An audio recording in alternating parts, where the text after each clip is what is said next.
Hello, हमें question given है। हमें दिया गया है कि वेक्टर ए आई माइनस जे है, वेक्टर बी जे माइनस के है और वेक्टर सी के माइनस आई है। यदि वेक्टर डी एक इकाई सदिश इस प्रकार है कि vector A dot vector D equal to में जीरो है और B C D equal to में भी जीरो, तो वेक्टर डी आपको बताना क्या है। ठीक है, तो हम मान लेते हैं लेट या माना वेक्टर डी इक्वल टू में एक्स आई प्लस वाई जे प्लस जेड के है, जहाँ पे ये यूनिट वेक्टर है, मतलब मैग्नीट्यूड ऑफ डी कितना आ जाएगा, 1। तो यदि हम देखें यहाँ पे, तो वेक्टर ए कितना गिवन है हमें, वेक्टर आई माइनस वेक्टर जे यूनिट वेक्टर जे। वेक्टर बी कितना है, जे कैप माइनस के कैप। और वेक्टर सी है वेक्टर के कैप माइनस वेक्टर आई कैप। तो वेक्टर डी हमें बताना है। हमें एक चीज गिवन है कि vector A dot vector D कितना है, zero. Vector A dot vector D zero है, मतलब इन दोनों के बीच में कितना एंगल बन रहा होगा, परपेंडिकुलर होगा। Vector A dot vector D zero, तो निकाल देते हैं वेक्टर ए और डी का डॉट प्रोडक्ट। तो ये एक्स आ जाएगा माइनस का वाई और जे का जीरो के साथ तो जीरो ही, तो इक्वल टू में zero, x equal to y आ जाएगा ये। तो अब हम देखते हैं, हमें स्केलर ट्रिपल प्रोडक्ट गिवन है, वो है vector B vector C vector D. ये भी जीरो के इक्वल गिवन है, तो इसे हम लिख सकते हैं वेक्टर बी कितना है, जे माइनस के, तो one minus one zero.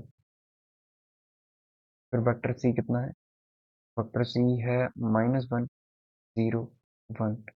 Vector D कितना है, एक्स वाई और जेड इक्वल टू में जीरो। तो वन के रिस्पेक्ट पे करें, ये कैंसिल, ये जीरो और माइनस का वाई आ जाएगा, माइनस माइनस का वन, इन दोनों को कैंसिल करें तो माइनस जेड और माइनस एक्स आ जाएगा। फिर प्लस का जीरो, तो ये पूरी ही टर्म जीरो हो जाएगी, इक्वल टू में जीरो। ठीक है, तो ये हमें मिलेगा माइनस का वाई माइनस का जेड माइनस का एक्स इक्वल टू में जीरो, या हम बोल सकते हैं X plus Y plus Z equal to में जीरो, ये मिल गया। और एक्स इक्वल टू वाई है, तो वेक्टर डी बताना है। वेक्टर डी इकाई सदिश हमें ये भी गिवन है, तो वेक्टर मतलब हम मैग्नीट्यूड ऑफ ऐसे लिख सकते हैं, X square plus Y square plus Z का स्क्वायर इक्वल टू में वन।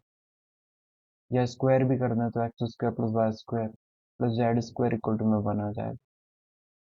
ठीक है, तो हमें बताना है एक्स और वाई की वैल्यूज।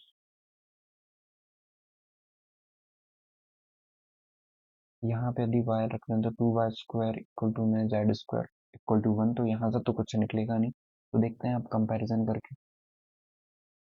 तो हमें जो गिवन है वो देख लेते हैं। हमें एक और चीज गिवन है, ये वाली कंडीशन कि X square plus Y square plus Z square equal to one है। तो हम एक काम करते हैं, इसका स्क्वायर कर देते हैं।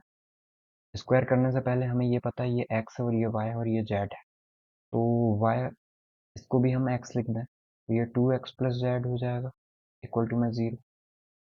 ठीक है, या फिर आप इससे ही कंपैरिजन कर लेते हैं, हम पूरा लिख के ही कंपैरिजन कर लेते हैं तो ज़्यादा बेटर रहेगा। यहाँ पे भी वैसे लिख सकते थे, तो एक काम करते हैं, इसे भी एक्स लिख देते हैं, ये वाली इक्वेशन बन जाए। तो ये टू एक्स प्लस जेड हो जाएगा इक्वल टू में जीरो। ठीक है, और इसे लिख सकते हैं हम two X square plus Z square equal to में वन। ओके, तो अब इसे स्क्वायर करें तो ये जाएगा,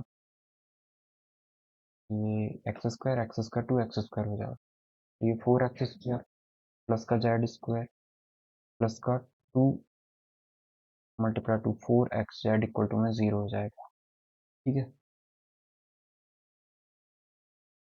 तो two X square Z square one है, मतलब टू एक्स स्क्वायर को ऐसे to X square plus Z square plus four X Z में बदल दें, तो इतनी वैल्यू हमें वन गिवन है। तो टू एक्स स्क्वायर प्लस का four X Z equal to में कितना गिवन होगा, मतलब ये टर्म वन बनेगी तो इस तरफ ले जा लेते हैं, तो ये माइनस वन हो जाएगा।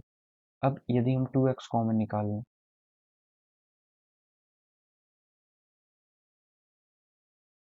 तो अंदर कितना बचेगा, ये एक्स प्लस का टू जेड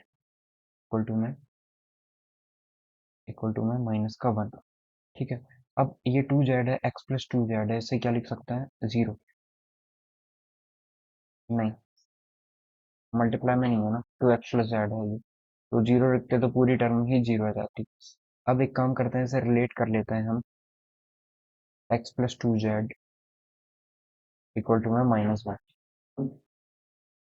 यहाँ से z की वैल्यू रख दे, z की वैल्यू कितनी हो जाएगी -2 है, तो 2x है, x है, और ये -2x हो जाएगी इसकी, माइनस इंटू मतलब 2x, माइनस को मैंने बाहर ही कर दिया, इक्वल टू में -1, तो ये हो जाएगा 2x, x माइनस का 4x इक्वल टू में -1, या फिर ये -3x, तो मल्टीप्लाई 2x हो जाएगा, तो माइनस का 6x² हो गया इक्वल टू में -1। माइनस से माइनस कैंसिल करते हैं, तो x² इक्वल टू में 1/6, या x की वैल्यू आ जाएगी +/(1/√6)। ये x की वैल्यू आ गई है, तो x की वैल्यू यदि इतनी आ गई है तो हमें पता है x और y दोनों इक्वल है, तो x equal to y equal to में +/(1/√6) हो जाएगा, और हमें x plus Y plus Z equal to में कितना गिवन है, 0। हाँ, ये गिवन है, इक्वेशन नंबर 2 दे देते हैं इसे, तो हम बोल सकते हैं कि ये 1/√6 हो गया, प्लस माइनस ये +/(1/√6) है, तो प्लस जेड इक्वल टू में 0, तो ये टर्म कितनी हो जाएगी, हो जाएगा 2√6 प्लस माइनस, प्लस का जेड इक्वल टू में 0, या जेड की वैल्यू हम प्लस माइनस मतलब माइनस प्लस लिख लेते हैं, तो माइनस में हो जाएगा, ये माइनस प्लस 2√6 हो जाएगा। ठीक है, तो अब ये जेड की वैल्यू आ गई, तो हमें एक्स वाई जेड तीनों मिल गए, तो प्लस माइनस बाहर निकालने हैं हम, तो ये 1/√6 हो जाएगा, प्लस का 1/√6 हो जाएगा, ये आई है, ये जे है, और ये -2√6 के हो जाएगा, यही हमारा करेक्ट आंसर होगा। ठीक है, तो ये किसके साथ मैच कर रहा है वो देख लेते हैं।